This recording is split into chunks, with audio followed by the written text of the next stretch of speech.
성도 여러분 안녕하십니까? 2023년 8월 3일 목요 새벽 말씀 함께 나누겠습니다. 함께 나누실 하나님 말씀은 예레미야서 14장 1절에서 12절까지입니다. 본문은 유다의 임할 기근과 이에 대한 예레미야의 기도가 소개되고 있습니다. 본문을 통해서 자연재해를 통해 주님 오심을 준비하는 자 되어야 함과 이 땅의 죄를 회개하며 중보하는 자 되어야 함에 대해서 묵상하겠습니다. 첫째 묵상할 내용은 자연재해를 통해 주의 오심을 준비하는 자 되어야 한다는 것입니다. 본문 1절에 보시면 가뭄에 대하여 예레미야에게 임한 여호와의 말씀이라 하였습니다. 본문에서는 예레미야 당시 팔레스타인 지방에 있었던 큰 가뭄에 대한 하나님의 말씀이 기록되어 있습니다. 본문 2절부터 6절까지는 심한 가뭄으로 고통받는 유다 백성들의 모습을 보여주고 있습니다. 본문 2절에 보시면 유다가 슬퍼하며 성문의 무리가 피곤하여 땅 위에서 애통하니 예루살렘의 부르짖음이 위로 오르도다 라고 하였습니다. 가뭄으로 인해 유다 백성들은 물을 얻지 못하여 슬퍼하며 피곤해하며 애통한다 했습니다. 그리고 이들의 부르짖음이 위로 올라왔다고 했습니다. 본문 3절에 보시면 귀인들은 자기 사환을 보내어 물을 얻으려 하였으나 빈 그릇으로 돌아오니 부끄럽고 근심하여 그들의 머리를 가리며 라고 하였습니다. 가뭄이 심해지자 귀인들은 물을 얻기 위해 종들을 보내었다 했습니다. 여기서 물은 마실 물입니다. 마실 물은 떨어져 가는데 비는 내리지 않고 어디 물이 나는 곳이 없을까요? 깊은 산속으로 골짜기로 사람들이 헤집고 다니지만 그 어디에도 물을 얻지 못하고 부끄럽고 근심된 모습으로 돌아오게 된다 했습니다. 본문 4절에 보시면 땅에 비가 없어 지면이 갈라지니 밭가는 자가 부끄러워서 그의 머리를 가리는도다 하였습니다. 가뭄이 길어지면 가장 먼저 피해를 보는 사람들은 농사를 짓는 분들입니다. 그런데 제 아무리 뛰어난 농사꾼도 비가 내리지 않는 상황에서는 속수무책입니다. 그러니 하염없이 손을 놓고 하늘만 바라보고 있어야 하는 겁니다. 본문 5절에 보시면 들의 암사슴은 새끼를 낳아도 풀이 없으므로 내버리며라고 하였습니다. 왜 암사슴이 자기 새끼를 낳고 버리는 것입니까? 가뭄으로 먹일 풀이 없기 때문입니다. 가뭄은 자연의 질서까지도 변질시킬 정도로 큰 영향을 미치게 됩니다. 본문 6절에 보시면 들나귀들은 벗은 산 위에 서서 승냥이 같이 헐떡이며 불이 없으므로 눈이 흐려지는도다 하였습니다. 들나귀는 비교적 갈증을 잘 견디는 동물입니다. 그런데 이런 들나귀조차도 승냥이처럼 탈진해버렸고 눈도 흐려졌다는 것입니다.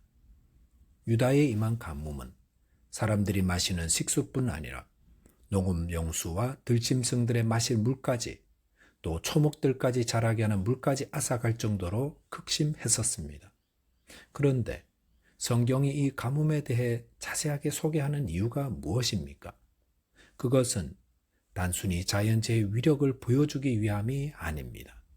그것은 하나님이 가뭄을 통해 유다를 심판하실 것을 예언하고 있기 때문입니다.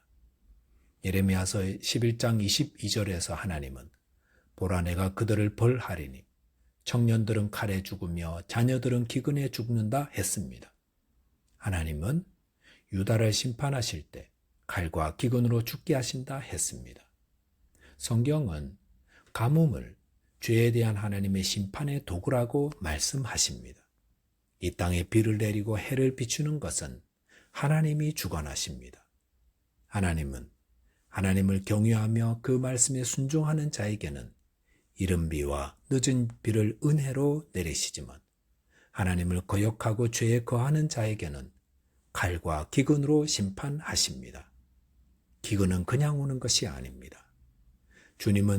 주님이 이 땅을 심판하러 오시기 전 처처의 기근과 지진, 홍수, 전쟁의 소식이 들릴 것이라 했습니다. 실제로 오늘날 자연재해의 강도는 더욱 심해지고 있습니다. 주님은 그 소식들이 들릴 때에 깨어 기도하며 주님의 오심을 기다리는 자 되라 하십니다. 저와 여러분께서 전쟁과 자연재해 소식을 들으면서 주님 오심을 깨어 기다린 자 되시기 바라겠습니다. 둘째로 묵상할 내용은 이 땅을 위해 간구하는 중보자가 되어야 한다는 것입니다. 본문 7절에 보시면 여호와여 우리의 죄악이 우리에게 대하여 증언할지라도 주는 주의 이름을 위하여 일하소서. 우리의 타락함이 많으니이다. 우리가 주께 범죄하였나이다 라고 하였습니다. 6절까지 유다에 임한 극한 가뭄에 대해 기록한 예레미야는 백성들을 위한 중보의 기도를 드립니다. 그런데 예레미야의 기도를 보면 그는 우리의 타락함이 많으니이다. 우리가 주께 범죄하였나이다 라고 기도합니다.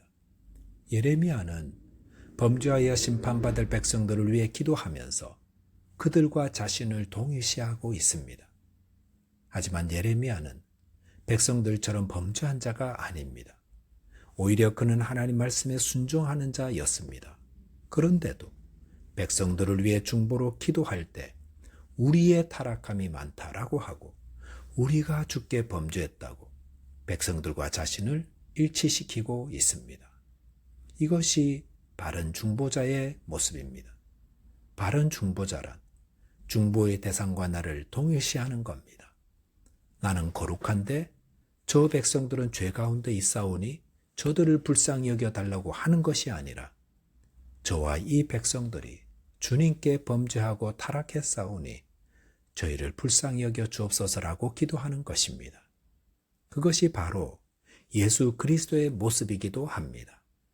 예수님은 죄가 없으신 분이시지만 우리가 담당해야 할 죄의 저주를 친히 담당하셨습니다. 그래서 마치 예수님이 죄 지은 자처럼 십자가에서 형벌을 받으셨던 겁니다.